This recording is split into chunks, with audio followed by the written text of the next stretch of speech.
The storm hit without warning, turning what should have been a routine Friday evening into absolute chaos. Rain hammered against the airport windows like thousands of tiny fists, and lightning split the sky in jagged white lines. Inside Terminal C, hundreds of frustrated travelers crowded around the departure boards, watching as flight after flight blinked to red with that dreaded word, "canceled." Maya pressed her phone against her ear, trying to hear her mom over the noise of the crowd. "I'm so sorry, honey. I know you wanted to be home for my birthday." "It's okay, really. Just stay safe." Maya felt tears prick her eyes as she ended the call. She'd been planning this trip for months, saving every penny from her part-time job at the campus library. The flight home was supposed to be her birthday surprise. Now she was stranded 300 miles away with barely $50 in her checking account and nowhere to sleep. She grabbed her worn backpack and pushed through the crowd toward the exit. Maybe she could find a cheap motel nearby, somewhere she could afford for one night until the flights resumed tomorrow. The airport doors slid open and she stepped into the storm. Within seconds, she was drenched, her thin jacket doing nothing against the driving rain. Across the terminal, Alexander Winters stood perfectly still while chaos swirled around him. His assistant, Rebecca, was on the phone, her voice tight with frustration. "No, you don't understand. This is Alexander Winters, Winters. Yes, that Alexander Winters. There must be something available." Rebecca paused, listening, then her shoulders sagged. "Fine, thank you anyway." She turned to Alexander, rainwater from her expensive coat dripping onto the marble floor. "Every hotel within 30 miles is completely booked. The storm is affecting the entire region. Hundreds of canceled flights, thousands of stranded passengers." Alexander ran a hand through his dark hair, a gesture that would have made his board of directors nervous. Alexander Winters didn't do frustrated. He was the 34-year-old CEO who'd turned his family's failing real estate empire into a multinational tech conglomerate worth billions. He was the man who'd been on the cover of Forbes 3 times before his 30th birthday. He solved problems. He didn't get stuck in airports like a common traveler. "Sir, there might be one option," Rebecca said hesitantly. "A small bed and breakfast about 20 minutes from here, the Rosewood Inn, but they only have one room left, and honestly, it's probably nothing like what you're used to." Alexander looked at the surging crowd, the flickering departure boards, the reality of spending the night in an airport chair. "Call them, book it, whatever it costs." Rebecca dialed, spoke briefly, then covered the phone with her hand.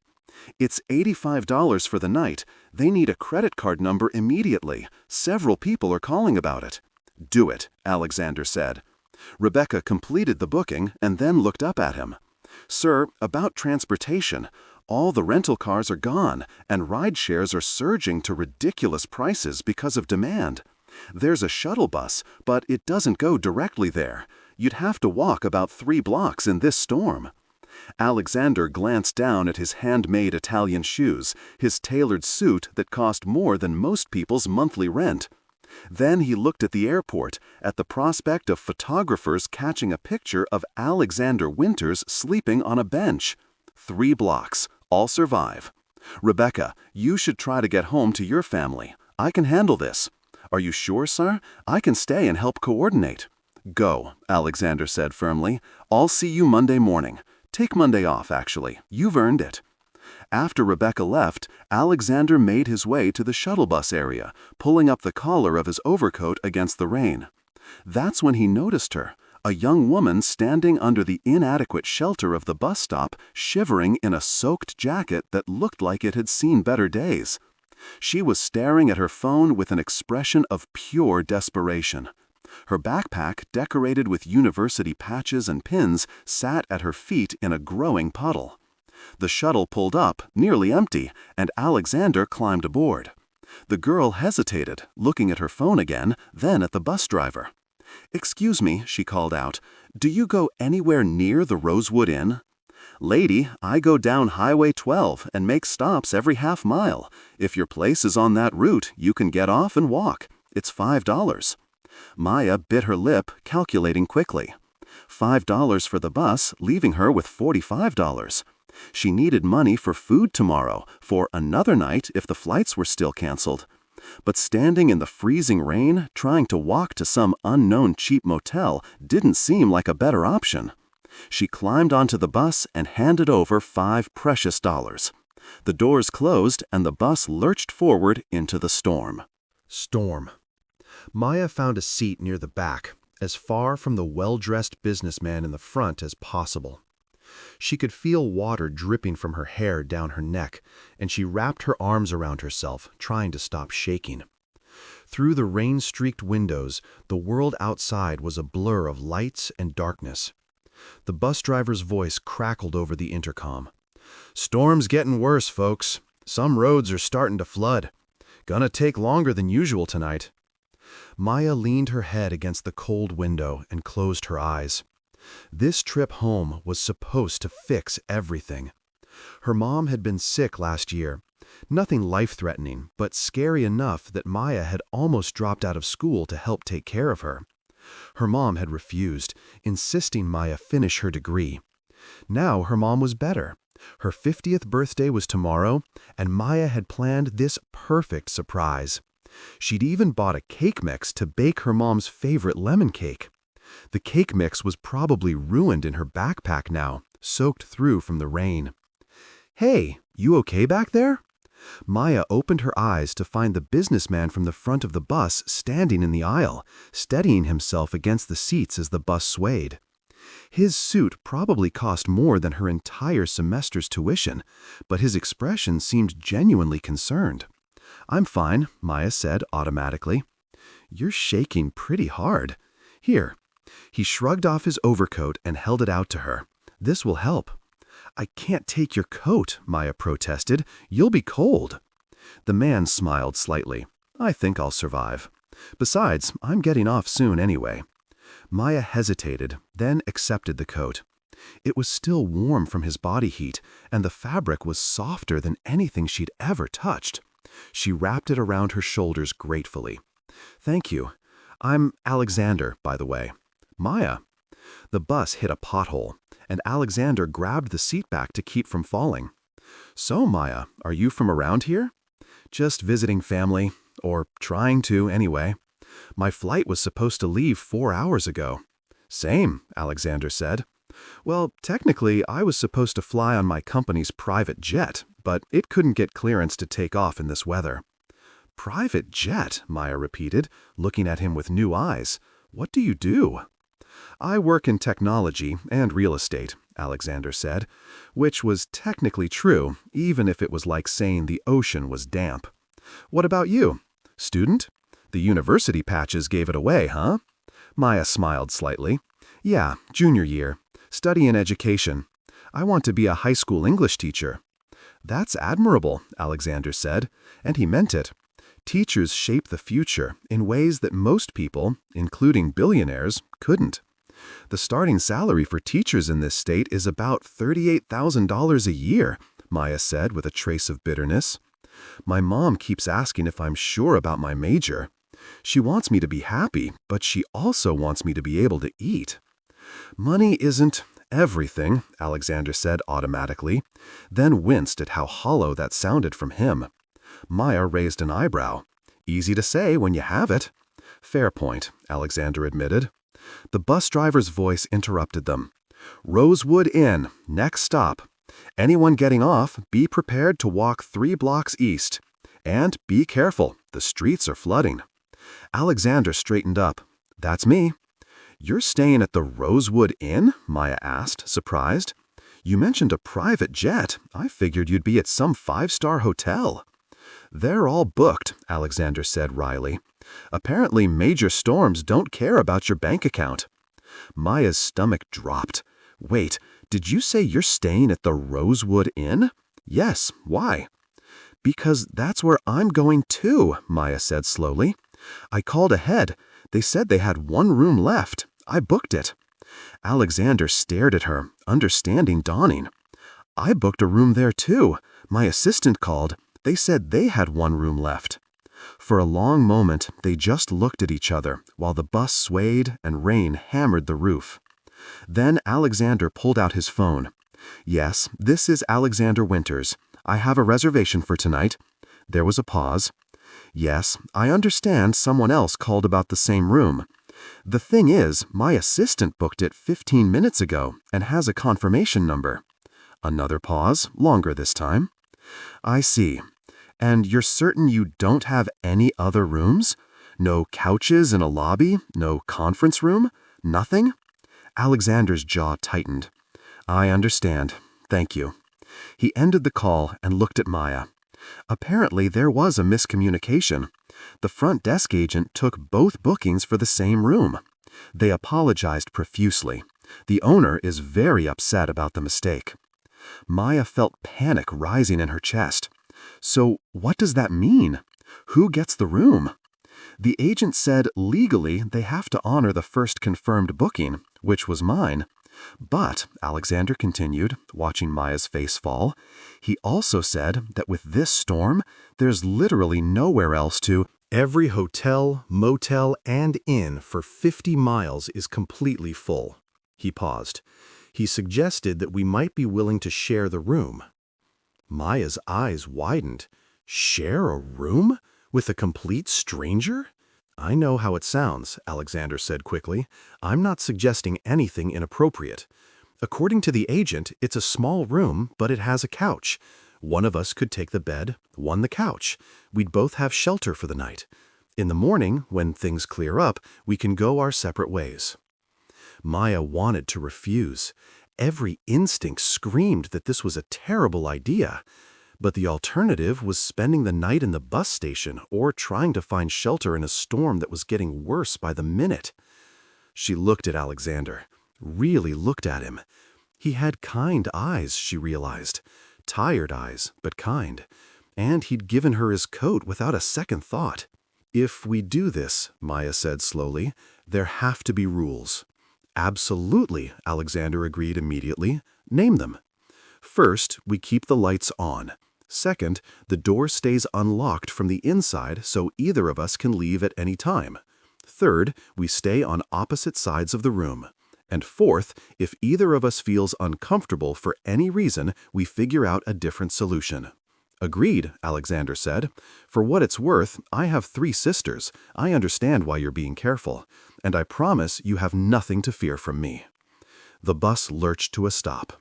"Last call for Rosewood Inn," the driver announced. "You folks getting off or not? This is my last run tonight." Maya took a deep breath. "Let's go." They stepped off the bus into the storm.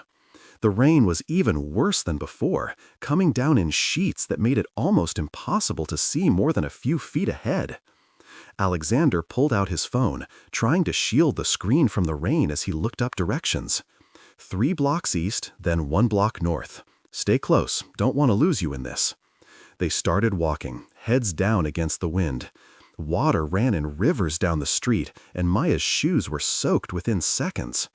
She clutched Alexander's coat tighter around her shoulders. Halfway down the second block, she stumbled on a piece of broken pavement hidden under the water. Alexander caught her arm, steadying her. "Careful." "Thank you," Maya gasped. "Here," Alexander said, and before she could protest, he took her backpack. "This will make it easier for you to keep your balance." "I can carry my own bag," Maya said, but she was grateful when he slung it over his shoulder anyway. The Rosewood Inn finally appeared through the rain, a small 2-story building with a dimly lit sign. They stumbled up the steps and through the front door, dripping water all over the welcome mat. An elderly woman behind the desk looked up, her face creasing with concern. "Oh my goodness, you poor dears! You must be Mr. Winters and Miss Chen. I'm Dorothy, the owner. I'm so terribly sorry about the booking confusion." "Yes, about that," Alexander began, but Dorothy held up her hand. I know. Frank, our night manager, made a terrible mistake. In 30 years, we've never double-booked a room. I've been beside myself with worry. The room is ready for you, and I've added some extra blankets and pillows. The couch pulls out into a small bed. It's not ideal, but it's better than the alternative in this storm. She handed them a key, an actual metal key, not a key card. Room 7, top of the stairs, second door on the right. There's a bathroom with hot water, and I've left some tea and cookies. If you need anything, just call down. Thank you, Maya said, finding her voice. We really appreciate it. Dorothy studied them both with shrewd eyes. You're good kids, I can tell. You'll be just fine. Now go get dried off before you catch pneumonia. Room 7 was small but clean, with faded floral wallpaper and furniture that looked like it came from the 1970s. A double bed dominated most of the space, with a small couch against the opposite wall. A tiny bathroom was visible through an open door, and a wooden dresser held an electric kettle, 2 mugs, and a plate of homemade chocolate chip cookies. Alexander set down Maya's backpack and surveyed the room. Well, it's not the Ritz, but it's dry.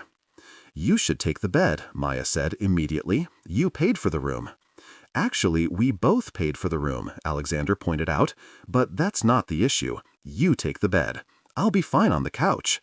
I'm shorter than you, Maya argued. I'll fit better on the couch. You're also soaking wet, Alexander said firmly. Take the bed, Maya, please. Something in his voice made her stop arguing. Okay, thank you. I'm going to take a hot shower if that's all right. By the time you're done, I'll have moved my stuff to this side of the room. We'll maintain that boundary line we talked about. Maya grabbed her backpack and escaped into the bathroom, locking the door behind her. Absolute insanity of her situation. She was sharing a hotel room with a stranger who owned a private jet. This was either the worst decision of her life or the universe's weird way of helping her out. The hot water of the shower was heaven. Maya stood under it until her shaking stopped and her fingers stopped feeling numb. She washed her hair with the tiny bottle of shampoo provided by the inn and tried not to think about how her mom was going to react when she called tomorrow to explain why she wasn't there for her birthday. When she emerged from the bathroom in her only pair of clean clothes, sweatpants and a university sweatshirt, she found the room transformed. Alexander had turned on the small lamp on the dresser, giving the room a warm glow. He'd made tea in both mugs and set them on opposite sides of the room. Her side of the room now had the extra pillows and blankets Dorothy had mentioned, all neatly arranged on the bed. Alexander himself was sitting on the floor on his side of the room, his back against the couch, still in his damp clothes. His suit jacket hung over the chair near the window, and he'd rolled up his shirt sleeves. His expensive leather shoes were by the door, probably ruined from the walk. "I made tea," he said. "I hope you like it. There was also this." He held up the plate of cookies. "I thought we could split them." "You should change," Maya said. "You're going to get sick sitting in wet clothes." "I will in a minute. I wanted to make sure you were settled first. Also, I called the front desk. Dorothy said the storm is expected to last through the night, but should clear by morning. Most flights should resume by afternoon." Maya sat on the edge of the bed, as far from Alexander's side as possible, and accepted a cookie and a mug of tea. The cookie was homemade and delicious, still slightly warm. They ate in silence for a moment, the sound of rain against the windows filling the space. "Can I ask you something?" Maya said finally. "Of course. Why are you being so nice? I mean, you gave me your coat, carried my bag, gave me the bed. You don't even know me." Alexander was quiet for a long moment. "When I was 22, he said slowly, I was flying home from a business meeting. My father had just died, and I'd inherited his company. I was terrified, grieving, barely holding it together. My flight got canceled due to mechanical issues. I ended up stranded in an airport at 2 in the morning, and I just broke down, sat in a corner and cried like a child." He smiled slightly at the memory. "This woman, probably in her 60s, came and sat next to me. Didn't say anything at first, just sat there. Then she gave me a tissue and a granola bar from her purse. She told me that whatever I was going through, it would pass. That kindness from strangers could carry us through the hardest times. We talked for 3 hours until her flight boarded. I never even got her name." "Did it help?" Maya asked softly. "It saved me," Alexander said simply. That night, I was seriously considering just walking away from everything. The company, the responsibility, all of it. But she reminded me that there was still good in the world, still people who cared about other people. So when I see someone shaking in the rain looking lost, I remember that woman and try to pass on what she gave me. Maya felt her throat tighten. That's a really beautiful story. What happened with the company? Did you take it over? I did, Alexander said. Turned out I was better at running it than I thought. It's done well. That's an understatement, Maya thought, remembering his mention of a private jet. But she didn't press him on it. So, what about you? Alexander asked. What's your story? Why was getting home so important? It's my mom's birthday tomorrow, Maya said, her 50th. Last year she had this health scare, nothing too serious in the end, but it really shook us both. Made me realize how much I take her for granted. So I planned this whole surprise. I was going to show up at her door with flowers and bake her favorite cake and just spend the weekend with her. But now... She gestured at the rain-streaked window. Now you're here, Alexander finished. But you can still call her, still talk to her. It's not the same, Maya said, frustrated tears building in her eyes. She spent my whole life sacrificing for me, working 2 jobs to put me through school, never buying anything for herself. I wanted to give her one perfect day, and I couldn't even do that. I'm sure she understands, Alexander said gently. Mothers usually do. Maya wiped her eyes. I'm sorry, you don't need to hear about my problems. Actually, Alexander said, standing up and stretching, it's nice to hear about real problems for a change. Most of my conversations are about stock prices and market trends. Your mom sounds like an incredible person. She is, Maya said fiercely. She's the best person I know. I'm going to take that shower now, Alexander said. Try to get some rest. Tomorrow's a new day. After he disappeared into the bathroom, Maya lay back on the bed, staring at the ceiling. This whole day felt surreal. This morning she'd been in her dorm room, packing excitedly for her trip. Now she was in a strange hotel room with a man she'd met 4 hours ago, listening to rain hammer the windows while her entire plan fell apart. But he'd given her his coat, carried her bag, made her tea. There was something fundamentally decent about Alexander, she thought, something that went beyond money or status. She could hear the shower running and found herself wondering what his story really was. A 22-year-old inheriting a company after his father's death sounded like the plot of a movie. What kind of company? What had happened to his father? Why had he been so afraid? Alexander emerged 20 minutes later, wearing a t-shirt and dress pants, his hair still damp. It was strange seeing him in casual clothes. He looked younger, less intimidating, more human. "Feel better?" Maya asked. "Much. Although I have to say, this couch is going to be interesting." He was too tall for it, she realized. His feet would hang off the end. "Take the bed," Maya said impulsively. "We can share.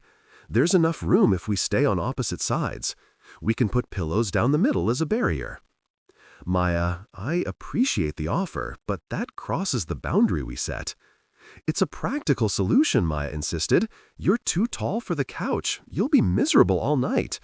And honestly, after everything you've done for me today, the least I can do is share the bed." "Are you sure?" Alexander asked. "I don't want you to feel uncomfortable." "I'm sure," Maya said, and she was surprised to find she meant it. She trusted him. It was crazy, probably stupid, but she did. "Okay," Alexander said finally, "but the pillow wall stays, and if at any point you change your mind, just say the word." They built a barrier of pillows down the middle of the bed, creating 2 distinct territories. Maya took the left side, near the bathroom. Alexander took the right, near the window. They lay down on top of the covers, maintaining a careful distance, the pillow wall between them like a miniature fortress. "This is weird," Maya said, after a moment of awkward silence. "Completely weird," Alexander agreed, "but also kind of funny when you think about it. What are the odds? This morning, I woke up in my penthouse apartment, went to a board meeting, and now I'm sharing a hotel room with a college student I met on a bus." This morning, I woke up in a dorm room that's smaller than this entire room, made ramen for breakfast, and now I'm sharing a bed with someone who has a penthouse apartment." They both laughed, and the tension eased slightly. "Can I ask what you do?" Maya said. "Like, really do? You said technology and real estate." "I run a company called Winters Tech," Alexander said after a pause. "We develop software and applications, primarily for business use. We also invest in real estate properties and development projects." "Winters Tech," Maya repeated. "Wait, you're that Alexander Winters? The Forbes 30 under 30 guy?" "Guilty," Alexander said wryly. "I was hoping you wouldn't make the connection." "Why? It's impressive." "It's also isolating," Alexander said quietly. "When people know who you are, they treat you differently. They see the money and the success, not the person. Tonight, on the bus, you saw me as just some guy. It was refreshing." "I'm sorry," Maya said. "I don't think of you any differently." "Well, maybe a little. I'm definitely more intimidated now." "Please don't be," Alexander said. "I'm just a person who got lucky and worked hard, not necessarily in that order. What about you? What's your dream, beyond teaching?" "I want to teach at an inner-city school," Maya said. "Somewhere that kids don't have a lot of advantages. I want to be the teacher who makes a difference, you know? The one who sees potential in students that everyone else has written off, like my 11th grade English teacher did for me." "You were written off?" Alexander asked, surprised. "I grew up in a rough neighborhood," Maya said. "Single mom, barely making ends meet. I was so angry all the time, got in trouble a lot. Then I had this teacher, Mrs. Patterson. She saw something in me, made me feel like I mattered, like my words mattered. She's the reason I fell in love with literature and decided to become a teacher." "That's incredible," Alexander said, "and terrifying. Teaching in a tough school? The pay isn't great, the work is exhausting, and let's be honest, you'll probably have to deal with a lot of heartbreak." "But somebody has to do it," Maya said simply. "Might as well be someone who understands where those kids are coming from." Alexander was quiet for a moment. "I donate to a lot of educational charities," he said finally. "Scholarships, school funding, that sort of thing. But I've never actually met someone who's going into teaching for the right reasons. Most of the teachers I knew growing up were just going through the motions."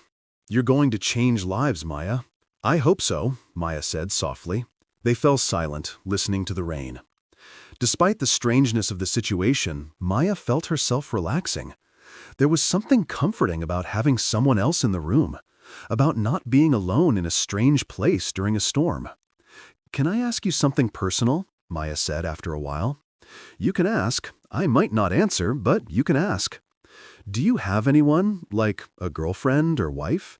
Given that we're sharing a bed, I feel like I should know if I'm causing relationship drama." Alexander laughed. "No girlfriend, no wife. There was someone a few years ago, but it didn't work out. She said I was married to my work, and honestly, she wasn't wrong." "What about you?" "No boyfriend," Maya said. "I dated someone freshman year, but he couldn't handle that I actually cared about my grades more than partying. We wanted different things." "Smart," Alexander said. "Too many people compromise what they want for the wrong reasons."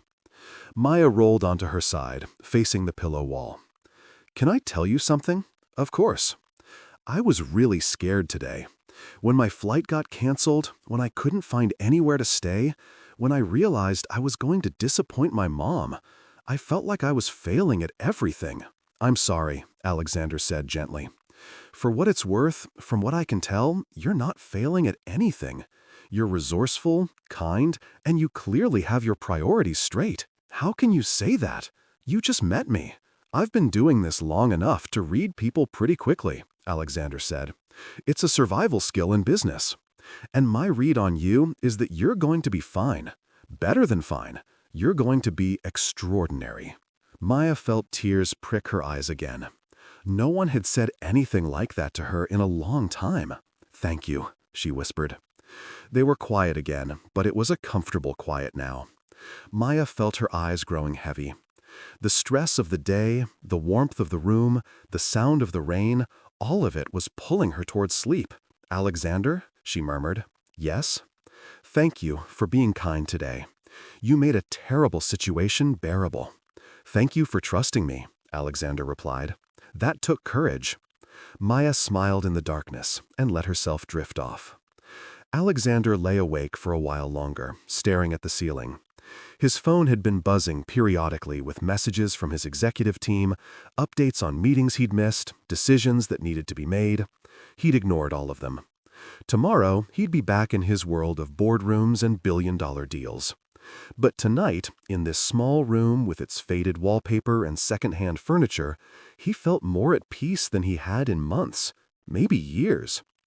There was something pure about this moment, something unaffected by money or power. Just two people helping each other through a difficult situation. When was the last time someone had looked at him and seen just a person? Not the CEO, not the billionaire, not the guy on the magazine cover. Just Alexander. He glanced at the pillow wall, heard Maya's soft breathing as she slept. She was brave, he thought. Brave in a way he'd never had to be. He'd inherited wealth and opportunity. She was building her future from nothing, fighting for every inch of progress, and she was doing it with grace and determination. The rain finally started to let up around 2 in the morning. Alexander finally allowed himself to sleep. He woke to sunlight streaming through the thin curtains. The storm had passed, leaving everything clean and bright. He checked his phone. 6:30 in the morning. Maya was still asleep, curled up on her side of the bed, her hand tucked under her cheek. In sleep, she looked even younger than her 20 or 21 years. Alexander carefully got out of bed, trying not to wake her. He needed coffee and to figure out the flight situation. Dorothy was already awake downstairs, setting up breakfast in a small dining area. "Good morning, Mr. Winters. How did you sleep?" "Better than expected, actually," Alexander said honestly. "Is there coffee?" "Fresh pot just finished. Help yourself. And please, call me Dorothy." "Dorothy, then. What's the situation with the roads and airports?" "Everything's opening back up," Dorothy said. "The storm passed through quickly once it got going. Your young lady should be able to get home to her mother today." "She's not my young lady," Alexander said automatically. "We just met yesterday." "Of course," Dorothy said with a knowing smile that suggested she didn't believe him for a second. "Still, she seems like a sweet girl. You could do worse." Alexander poured coffee and sat at one of the small tables, pulling out his phone. He had 27 missed calls, 43 emails marked urgent, and a text from Rebecca asking if he was still alive. He called her first. "I'm fine. The hotel was rustic but adequate. I need you to do something for me. Anything, sir. I need you to check flight availability from here back to the city, both commercial and private options. And I need you to book 2 seats on whatever flight leaves first." "2 seats, sir?" "Yes. One for me, one for Maya Chen. She's a student trying to get home to see her mother. Make sure she gets on that flight." "Right away, sir." Rebecca paused. "Sir, if you don't mind me asking, who is Maya Chen?" "Someone who reminds me that there are still good people in the world," Alexander said. He hung up and sat sipping his coffee, thinking. The smart thing to do would be to arrange the flights, say goodbye to Maya, and go back to his life. They lived in completely different worlds. This had been a strange interlude, nothing more. But he found himself reluctant to let it end just yet. Footsteps on the stairs announced Maya's arrival. She looked rumpled from sleep, her hair in a messy ponytail, yesterday's stress replaced by something calmer. "Good morning," she said, spotting him. "Is that coffee?" Alexander gestured to the pot. "Help yourself. There's also breakfast. Dorothy apparently makes a mean waffle." They ate breakfast together at the small table, and Alexander found himself telling her about his sisters, about learning to run a company while grieving his father, about the loneliness of success. Maya told him about her mom's 2 jobs, about growing up poor but loved, about the teacher who changed her life, and the kids she hoped to help someday. "My assistant is booking flights," Alexander said finally, "for both of us. You should be able to see your mom this afternoon." "I can't afford a last-minute flight," Maya said, her face falling. "I used most of my money for the original ticket." "It's taken care of," Alexander said. "Consider it a thank you for sharing your hotel room." I can't let you buy me a plane ticket, Maya protested. That's too much. Maya, Alexander said gently, I'm going to be completely honest with you. The cost of that plane ticket is less to me than the cost of a cup of coffee is to you. It's nothing. Please let me do this. Your mom is waiting. But I can't pay you back, Maya said, frustrated. I'm not asking you to, Alexander said. I'm asking you to get on the plane, go see your mom, and bake that lemon cake. And then, when you're a teacher changing kids' lives, pay it forward. Help someone else who needs it. Maya's eyes filled with tears. Why are you doing this? Because a stranger helped me once when I needed it, Alexander said. And because you deserve to have your perfect day with your mom. And, honestly, because I can. I have more money than I could spend in 10 lifetimes. Let me use a tiny fraction of it to make your day better. Maya wiped her eyes. Thank you. I don't know what else to say.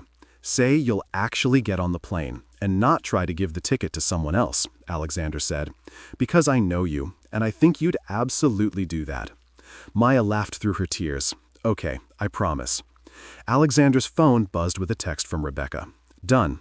2 seats on a private charter leaving in 90 minutes. Sending a car to pick you both up in 30 minutes. We have a car coming in half an hour, Alexander told Maya.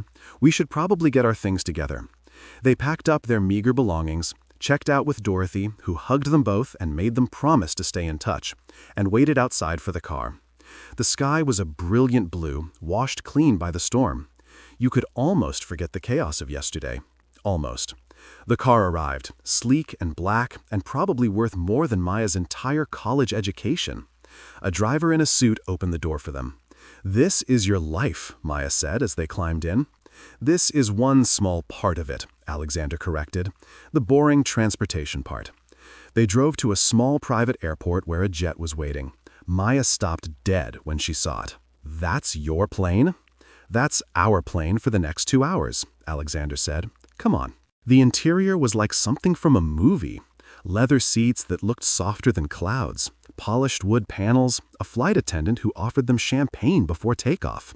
This is insane, Maya whispered to Alexander as they settled into their seats.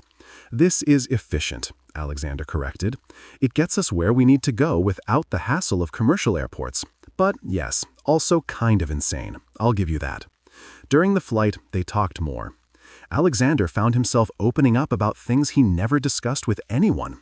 His fear that he'd never be as good a businessman as his father. His guilt over having so much when others had so little. His worry that he'd wake up one day and realize he'd spent his whole life working and never actually living. Maya talked about her fears too. That she wasn't smart enough to make it as a teacher. That she'd let down the kids who needed her. That she'd end up like her mom, working herself to exhaustion just to survive. You won't, Alexander said firmly. You're going to be amazing. How can you be so sure? Because I've met a lot of people in my life. And very few of them have your combination of intelligence, empathy, and determination. Trust me on this. Maya smiled. You're pretty amazing too, you know. For a billionaire. Alexander laughed. I'll take it. As they descended toward their destination, Alexander felt a strange reluctance. Once they landed, this bubble they'd been in would pop. Maya would go to her mom's house, he'd go back to his office. They'd probably never see each other again. Can I ask you something? Maya said as the plane touched down. Anything. Can we stay in touch? I know we live in different worlds, but I'd really like to be friends, if that's not too weird. It's not weird at all, Alexander said, and he meant it. He pulled out his phone and opened a new contact. What's your number? Maya recited it, and Alexander saved it under her name. There, now you're stuck with me. I'll text you so you have my number too. Just promise me one thing. What's that? Don't save my number as billionaire guy or anything like that. Just Alexander. Deal, Maya said, grinning. Just Alexander. The plane taxied to a stop at a small private terminal. A car was already waiting to take Maya to her mother's house. Alexander had arranged that too, though he didn't mention it. As they stood on the tarmac, the awkwardness of goodbye settling over them, Alexander found himself not wanting to let her go. This has been the strangest 24 hours of my life, Maya said. Same, Alexander agreed, but also one of the best. Maya looked up at him, shading her eyes against the sun. Thank you for everything. The coat, the tea, the flight, all of it. But mostly, thank you for treating me like a person. Not like a charity case or a problem to solve, just a person. That's because that's what you are, Alexander said.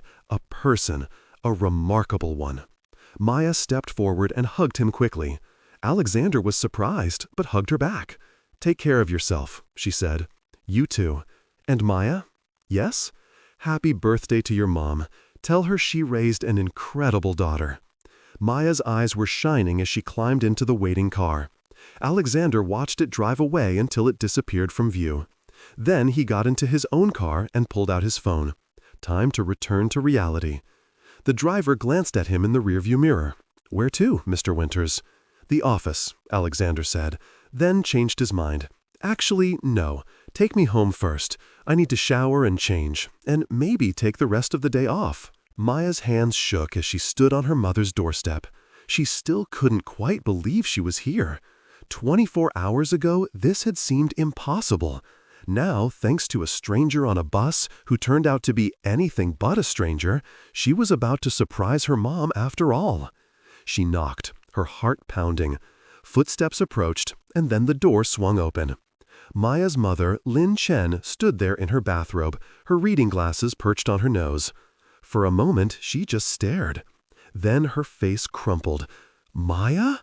Baby, what are you doing here? I thought your flight was canceled. Surprise, Maya said, her voice breaking. Happy birthday, Mom. Lin pulled her into a fierce hug, and they both started crying. I can't believe you're here. How did you get here? It's a long story, Maya said, laughing and crying at the same time, involving a storm, a canceled flight, a hotel room, and the kindest stranger I've ever met. Come inside, Lin said, wiping her eyes. I want to hear everything. Over tea and the lemon cake they made together, Maya told her mother the whole story. She left out the part about Alexander being a billionaire at first, focusing instead on his kindness, his willingness to help a stranger, the way he'd made her feel safe in an unsafe situation. He sounds wonderful, Lin said. This Alexander. I hope you got his number. I did, Maya admitted. But Mom, there's something I didn't tell you. He's not just some random guy. He's Alexander Winters, the tech CEO. Lin's eyes widened. The Forbes cover, Alexander Winters? That one, Maya confirmed. And he was just nice to you? Out of the goodness of his heart? Yes, Maya said. I mean, I think so. He told me this story about a woman who helped him when he was grieving, and he wanted to pay it forward. But Mom, he bought me a plane ticket on his private jet. He made sure I could get home to you. Lin was quiet for a moment, processing. That's either very generous or he's interested in you. Mom, Maya protested, he's a billionaire CEO. I'm a broke college student. We're from completely different worlds. Your father was a mechanic, and I was a lawyer's daughter, Lin said quietly. My parents thought we were from different worlds too, but we loved each other anyway. We had 10 beautiful years before he passed. Don't underestimate what can happen when two good people find each other. Maya thought about this as she helped her mother open birthday presents, as they watched movies and ate cake, as they talked late into the night. Alexander had texted her that evening, just checking that you made it to your mom safely. Hope you're having a perfect birthday celebration. She'd replied immediately, made it safe. Currently eating lemon cake and listening to my mom's embarrassing stories about my childhood. Thank you again for everything. His response came a minute later. Those are the best kind of stories. Enjoy every minute. You deserve it. They texted sporadically over the next few weeks. Alexander would send her articles about education reform, asking her opinion. Maya would send him terrible jokes she found online, trying to make him laugh. Slowly, carefully, they built a friendship. Alexander found himself looking forward to her messages more than he wanted to admit. In a world where everyone wanted something from him, Maya just wanted to talk. She'd send him pictures of her university library at 2 in the morning with captions like, "This is glamorous student life." He'd send her pictures of boring board meetings with captions like, "This is glamorous billionaire life." They made each other laugh. One Friday evening, about a month after the storm, Alexander made a decision. He called Maya. "Hey," she answered, sounding surprised. "Is everything okay? We usually just text." "Everything's fine," Alexander said. "I was just wondering what you're doing tomorrow." "Tomorrow?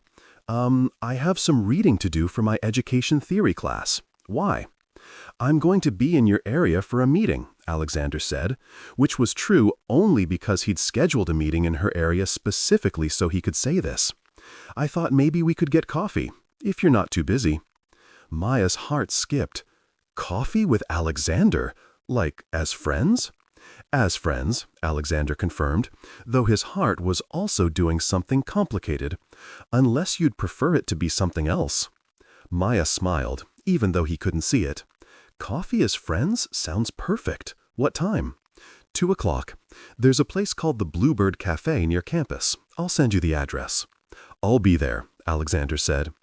They met at the Bluebird Cafe, a small place with mismatched furniture and local art on the walls. Alexander arrived first, dressed casually in jeans and a sweater, trying to look like he belonged. Maya arrived 5 minutes later, breathless and beautiful, her hair pulled back in a ponytail. "Sorry I'm late. My roommate needed help with her computer, and I couldn't just leave her." "You're not late," Alexander said, standing to greet her. "You're right on time." They ordered coffee and found a table in the corner. "So, how have you been?" Maya asked. "Busy," Alexander admitted. "We're launching a new software platform next month, and it's been consuming my life. But good busy. What about you? How are classes?" "Challenging," Maya said. "I'm doing my student teaching observation hours at a local high school, and it's incredible, but also terrifying. These kids are so smart, but so many of them have given up on themselves. It breaks my heart." "But you're going to help change that," Alexander said.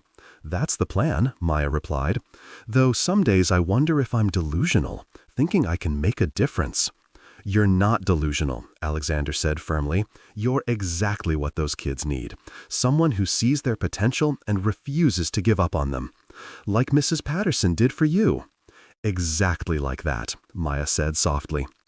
They talked for 2 hours, their coffee growing cold as they lost themselves in conversation. Alexander told her about his sisters, about family dinners that felt more like corporate negotiations. Maya told him about her roommate's disastrous love life, about the kid in her observation class who wrote poetry that made her want to cry. When they finally left the cafe, the sun was setting, painting the sky in shades of orange and pink. "Can I walk you home?" Alexander asked. Maya hesitated. "I live in the dorms. It's not exactly a penthouse apartment." "I don't care where you live," Alexander said. "I just want to make sure you get home safely." "Okay," Maya said, "but fair warning, it's really not impressive." "It's perfect," Alexander said when they arrived at her building, and he meant it. "Because it's yours." Maya looked up at him, and something shifted between them. The friendship they'd built over texts and coffee was becoming something more. Something neither of them had planned, but both of them wanted. "Alexander," Maya said quietly. "Yes? Can I ask you something?" "Of course." "Why did you really come here today? Was it actually for a meeting?" Alexander smiled sheepishly. "I may have scheduled a meeting specifically so I'd have a reason to be here." "Why?" "Because I missed you," Alexander said simply. "Because I think about you constantly. Because somewhere between sharing a hotel room during a storm and texting about terrible jokes, you became one of the most important people in my life. And I wanted to see you." Maya's breath caught. "I think about you constantly, too. I didn't want to say anything because of the whole different worlds thing." "My assistant thinks I'm losing my mind," Alexander said. "I turned down a meeting with the governor to have coffee with you. My board would probably fire me if they knew. I nearly failed a quiz last week because I was daydreaming about you instead of studying," Maya admitted. "So what do we do about this?" Alexander asked. Maya stepped closer to him. I think we stop pretending we're just friends. I think we acknowledge that something happened that night in the storm, something real. And I think we see where it goes. Even though it's complicated? Alexander asked. Even though I travel constantly for work and you're still in school? Even though people are going to have opinions about a billionaire dating a student? Especially because of all that, Maya said. Because if we can make this work despite all the complications, it means it's real. Alexander reached out and took her hand. I've never felt about anyone the way I feel about you. You make me want to be better. You remind me why I do what I do. You're brilliant and kind, and you don't care about my money. You just care about me. You make me believe I can actually achieve my dreams, Maya said. You see me as capable and strong. You don't try to save me or fix me. You just support me. Can I kiss you? Alexander asked. I've been wanting to since that morning at the inn. I thought I was the only one, Maya said, smiling. Their first kiss was gentle, tentative, full of promise. When they pulled apart, both of them were smiling. So, is this a thing now? Maya asked. Are we dating? We're definitely dating, Alexander confirmed. Though I should warn you, my life is complicated. I have security people and a schedule that's planned months in advance. My job is demanding, and sometimes I disappear into work for days. I can handle complicated, Maya said, but I need you to understand my life too. I'm broke. I can't afford fancy restaurants or designer clothes. I eat ramen for dinner half the time. My idea of a fun date is studying at the library. I don't care about any of that, Alexander said. I have fancy restaurants and designer clothes. What I don't have is someone who makes me laugh and challenges me and reminds me there's more to life than board meetings. That's what you give me. They stood there on the steps of her dorm building, holding hands, watching the stars come out. Students walked past them, completely unaware that they were witnessing the beginning of something extraordinary. I should probably let you go, Alexander said reluctantly. You have studying to do. Walk me to my room first, Maya asked. I want to show you something. Alexander followed her inside, past the common room where students were watching a movie, up 3 flights of stairs to her floor. Her room was tiny, barely big enough for 2 beds, 2 desks, and 2 dressers. Her roommate wasn't there. Posters covered the walls, books were stacked everywhere, and clothes hung over the desk chair. It's small, Maya said apologetically. It's perfect, Alexander said again. This is where you live, where you study, where you dream about changing the world. It's perfect because it's part of your story. Maya pulled a shoebox from under her bed and opened it.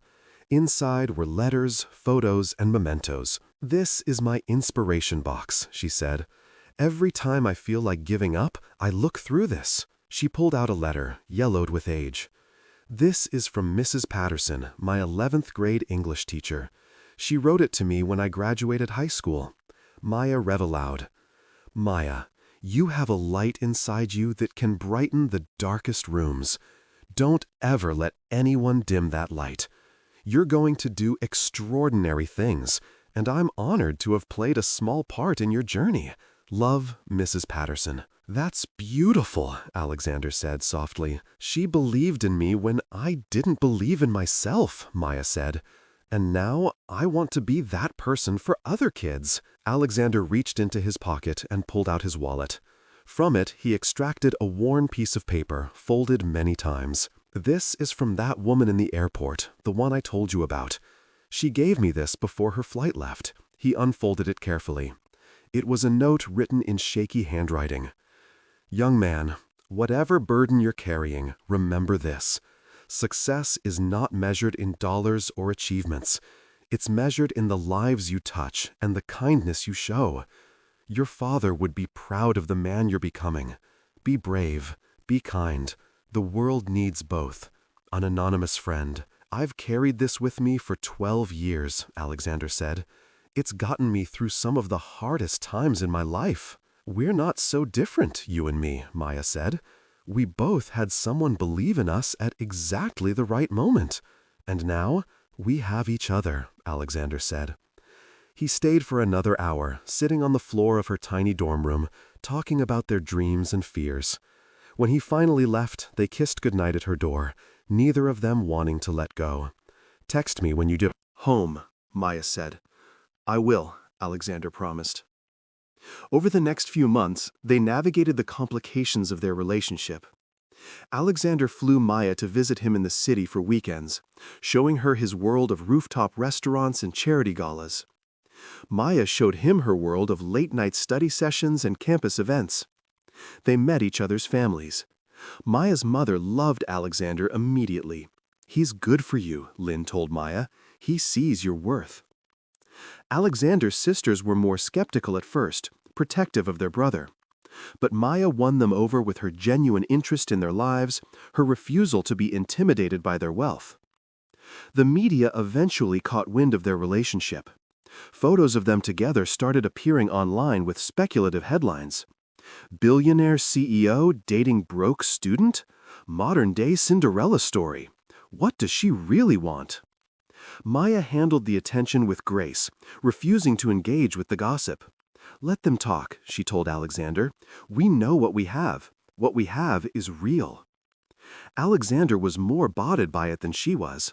He hated that people questioned her motives, that they couldn't see what he saw, a woman of integrity who'd never asked him for anything except his time and attention.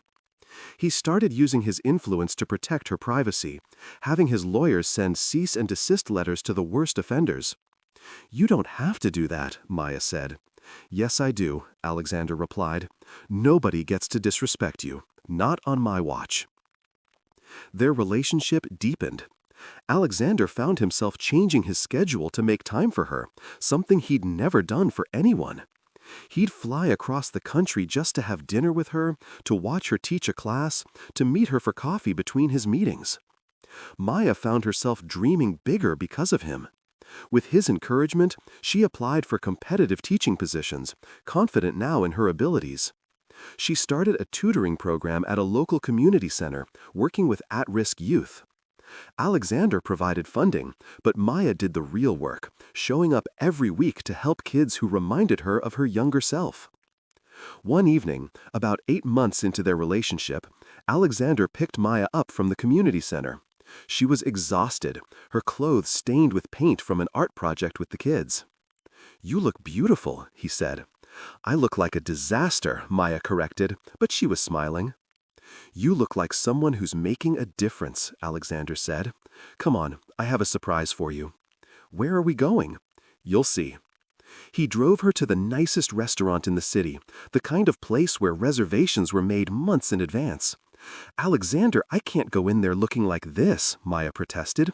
"I have paint in my hair." "You could have paint covering your entire body, and you'd still be the most beautiful woman in the room," Alexander said. "Trust me." The staff greeted Alexander by name and led them to a private dining room. But it wasn't set up for dinner. Instead, there was a projector and screen set up and comfortable chairs arranged like a small movie theater. "What is this?" Maya asked. "Sit down," Alexander said gently. He dimmed the lights and started the presentation. On the screen appeared photos and videos from the past 8 months. Maya at the community center, working with kids. Maya in her classroom during student teaching, her face alive with passion as she explained a concept. Maya with her mother, both of them laughing. Maya and Alexander together, stealing moments between his meetings and her classes. Then the presentation shifted. The screen showed architectural plans for a building. "This is the Chen Learning Center," Alexander said softly, "named after you and your mother. It's going to be a state-of-the-art tutoring and mentoring facility for at-risk youth. Full scholarship programs, after-school activities, college counseling, everything kids need to succeed. Construction starts next month." Maya's hands flew to her mouth. "Alexander, what did you do?" "I invested in what matters most," Alexander said. "You showed me that changing one life can change the world. So I want to help you change thousands of lives. The center will be yours to run however you see fit. Your vision, your rules. I'm just providing the resources." "This is too much," Maya whispered, tears streaming down her face. "It's not enough," Alexander said. "You've changed my life, Maya. You've reminded me what's truly important. This is my way of honoring that, of honoring you." He got down on one knee, and Maya's breath stopped. "I know we haven't been together that long. I know people will say we're crazy, but I've never been more certain of anything in my life. You're my best friend, my inspiration, my partner. You make me want to be the man that woman in the airport saw in me. You make me want to deserve you." Alexander pulled out a ring box and opened it. The ring inside was beautiful, but not ostentatious. A simple platinum band with a single perfect diamond. "Maya Chen, will you marry me?" "Yes," Maya sobbed. "Yes, yes, 1,000 times yes." Alexander slipped the ring on her finger and stood, pulling her into his arms. They held each other, crying and laughing, overwhelmed by the impossibility and perfection of their love. "I can't believe this is real," Maya said. "I keep thinking I'm going to wake up in that hotel room and you'll be gone." "I'm not going anywhere," Alexander promised. "You're stuck with me now." "Good," Maya said fiercely, "because I love you, and I have plans for us, for the Learning Center, for changing the world together." "I love you too," Alexander said, "and I can't wait to see what we build together." The news of their engagement spread quickly. The headlines were mixed, some romantic and supportive, others cynical and cruel. Maya ignored all of it, focused instead on finishing her degree and planning for the Learning Center. Alexander threw himself into the project, determined to make it perfect for her.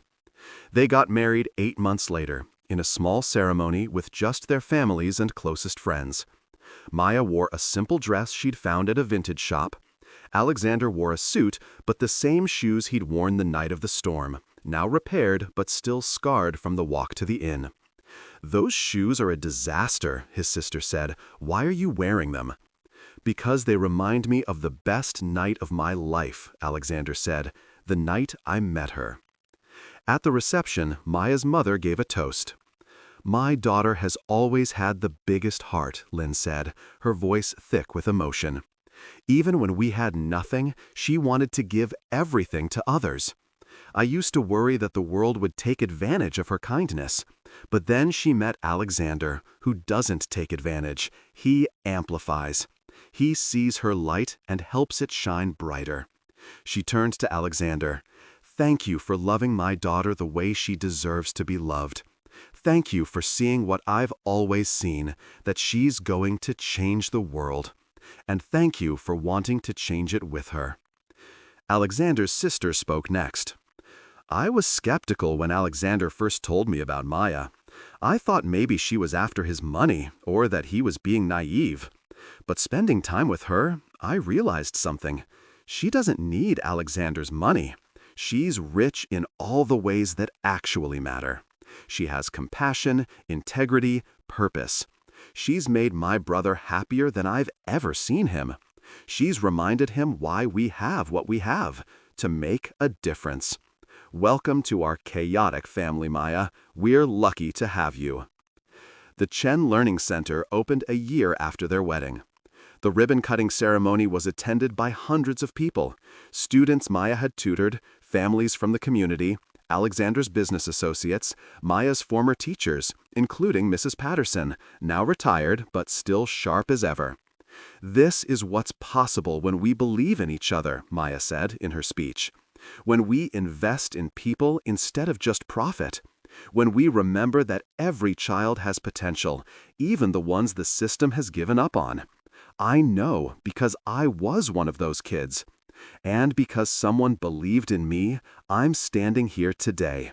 She looked at Alexander, who stood off to the side, letting her have this moment. "And because I found a partner who believes in this mission as much as I do, we're going to change lives together." The center thrived. Within 2 years, it was serving over 1,000 students. Test scores went up, College acceptance rates soared. Kids who'd been written off by the system were graduating, going to college, pursuing their dreams. Maya taught classes at the center while finishing her graduate degree in education. Alexander continued running his company, but restructured his priorities. He worked from home more often. He turned down opportunities that would have taken him away from Maya for extended periods. He started a foundation focused on education reform, with Maya as an equal partner in all decisions. Their life together wasn't always easy. They argued about money sometimes, about the best way to help people, about work-life balance. But they always came back to the foundation of respect and love they'd built that night in the storm. 5 years after they met, Maya stood in front of a classroom at an inner-city high school, her dream job finally realized. She taught English literature with the same passion Mrs. Patterson had shown her. Her students loved her. They worked hard for her because she worked hard for them. One afternoon, a student named Marcus stayed after class. "Miss Chen, can I ask you something?"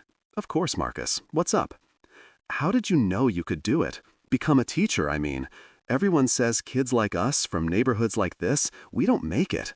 But you did, and you came back to help. Why?" Maya sat down at the desk next to him. "I had a teacher who believed in me when I didn't believe in myself. She showed me that where you come from doesn't determine where you're going." Going. Your choices do. Your effort does. Your refusal to give up does. "But weren't you scared?" Marcus asked. "Terrified," Maya admitted. "I'm still scared sometimes. Scared I'm not good enough, that I'll let students down, that I won't make enough of a difference. But then I remember that fear means I care, and caring is the first step to changing things." Marcus nodded slowly. "You really think I could go to college?" "I know you could go to college," Maya said firmly. "I've read your essays, Marcus. You're brilliant. You just need to believe it yourself. I'll help you get there." "You promise?" Marcus asked, his voice young and uncertain. "I promise," Maya said, "and I keep my promises." After Marcus left, Maya sat in her empty classroom for a moment, thinking about that night 5 years ago.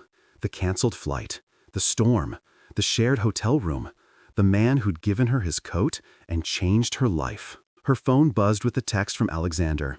"How was your day?" "Changed a life," she texted back. "Maybe several." "So just a regular Tuesday for you," Alexander replied. "What do you want for dinner? I'm cooking." "You're cooking? This I have to see." "I'll have you know I've gotten much better," Alexander texted. "I can now make 3 things that are almost edible." "My hero," Maya replied, smiling. "I'll be home in an hour. Love you more," Alexander sent back. "Impossible," Maya typed. "But you can try to prove it with dinner." She gathered her things and headed out to the parking lot. The sun was setting, painting the sky in shades of orange and pink, just like that evening when Alexander had walked her home from coffee. Just like the evening when everything changed. In the car, Maya looked at her wedding ring, still amazed sometimes that this was her life. She thought about the girl she'd been 5 years ago, stressed and scared in an airport, worried about disappointing her mother, feeling like she was failing at everything. If she could go back and tell that girl what was coming, she wouldn't believe it. That a storm would lead to magic, that a canceled flight would lead to forever, that the worst night would become the best night, that kindness from a stranger would become the love of her life. Maya drove home to the apartment she and Alexander had chosen together, modest by his standards, but perfect for them. When she walked in, Alexander was indeed in the kitchen, wearing an apron and looking adorably frustrated as he consulted a recipe. "You're actually cooking," Maya said, delighted. "I told you I was trying to expand my skills," Alexander said. "How do you feel about slightly burnt pasta?" "My favorite," Maya said, wrapping her arms around him from behind. "Tell me about your day. I want to hear everything." They made dinner together, Alexander doing his best and Maya gently correcting his technique. They ate at their small table, talking about their days, making plans for the weekend. After dinner, they sat on the couch, Maya's feet in Alexander's lap, while they watched a documentary about education reform. "This could be us in 10 years, Alexander said, gesturing at the screen where an older couple discussed their decades of work in education. "Still changing the world together," I hope so, Maya said, though I also hope your cooking improves by then. It will, Alexander said confidently. I'm very motivated. Speaking of motivation, how's Marcus doing? He stayed after class today, Maya said. Asked me if I really thought he could go to college. What did you tell him? That I know he can. That I'll help him get there. Alexander smiled. You're going to change that kid's life. You know that, right? I hope so, Maya said. He reminds me of me at that age. So angry at the world, so sure he doesn't matter. I just want to show him that he does. You're incredible, Alexander said softly. Do you know that? I'm just trying to pay forward what was given to me, Maya said. Like a woman in an airport who helped a grieving stranger. Like a man on a bus who gave a scared girl his coat. We were both lucky, Alexander said, to find each other when we did, to have people believe in us, to have the chance to make a difference. We make our own luck, Maya said, by being kind, by helping each other, by refusing to give up on people, even when it's hard, especially when it's hard. They sat in comfortable silence for a while, the documentary playing in the background. Then Alexander said, I have something to tell you. Maya sat up, concerned. What's wrong? Nothing's wrong, Alexander said quickly. The opposite, actually. I got a call today from the education department. They want to model 20 new learning centers across the country based on ours. They're calling it the Chen Initiative. Maya's eyes widened. Are you serious? Completely serious, Alexander said. Your vision, your methods, everything. They want to replicate it. This could help tens of thousands of kids, Maya. That's incredible, Maya whispered. It's what you deserve, Alexander said. Recognition for the work you've done, the lives you've changed. But I didn't do it alone, Maya said. You've been with me every step. We're a team.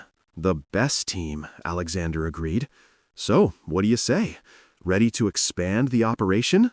Ready to change even more lives? Absolutely, Maya said. But on one condition. What's that? We never forget where we started.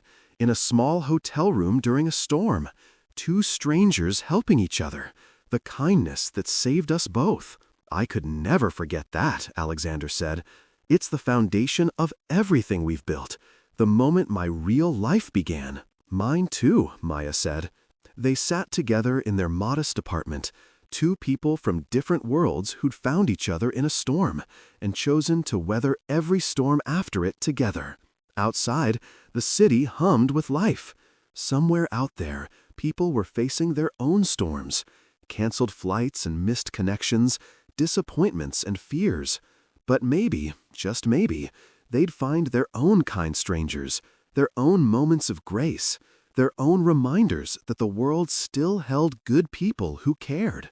And maybe they'd pay it forward too, creating ripples of kindness that spread outward, touching lives they'd never know, changing the world one person at a time. Just like Maya and Alexander were doing, just like the woman in the airport had done, just like Mrs. Patterson had done. An unbroken chain of compassion connecting strangers across time and circumstance. That night, as they got ready for bed, Maya paused in the bathroom doorway. Alexander? Yeah? Thank you. For what? For being on that bus. For sharing that room. For giving me your coat. For seeing me. For loving me. For everything. Thank you for trusting me, Alexander said. For letting me into your life. For showing me what really matters. For being my partner in every sense of the word. They kissed goodnight and climbed into bed. No pillow wall between them this time. Just 2 people who'd found home in each other. As Maya drifted off to sleep, she thought about that scared girl in the airport 5 years ago. She wanted to tell her that everything would be okay. Better than okay. That the storm would pass. That help would come from the most unexpected place. That love would find her when she wasn't even looking for it. But maybe that girl already knew. Maybe she knew the moment a stranger offered his coat. The moment kindness cut through her fear. The moment she decided to trust. Sometimes the worst nights lead to the best lives. Sometimes canceled flights lead to perfect destinations. Sometimes storms clear the air and wash everything clean, leaving room for new growth, new possibilities, new love. And sometimes, two people from completely different worlds share a hotel room during a storm and discover that their worlds aren't so different after all, that kindness transcends circumstance, that love doesn't care about bank accounts or social status, that what matters is how you treat people, how you show up for each other, how you choose to make the world better together. Maya and Alexander had learned this lesson in a small room with faded wallpaper and secondhand furniture. They'd carried it with them through 5 years of building a life together, and they'd spend the rest of their lives teaching it to others, one student at a time, one learning center at a time, one act of kindness at a time. Because that's what love does. It multiplies, it spreads, it transforms, starting with 2 people in a storm and radiating outward until it touches thousands of lives, until it changes the world. And it all began with a canceled flight, a shared room, and the simple decision to be kind to a stranger. The best decisions often do.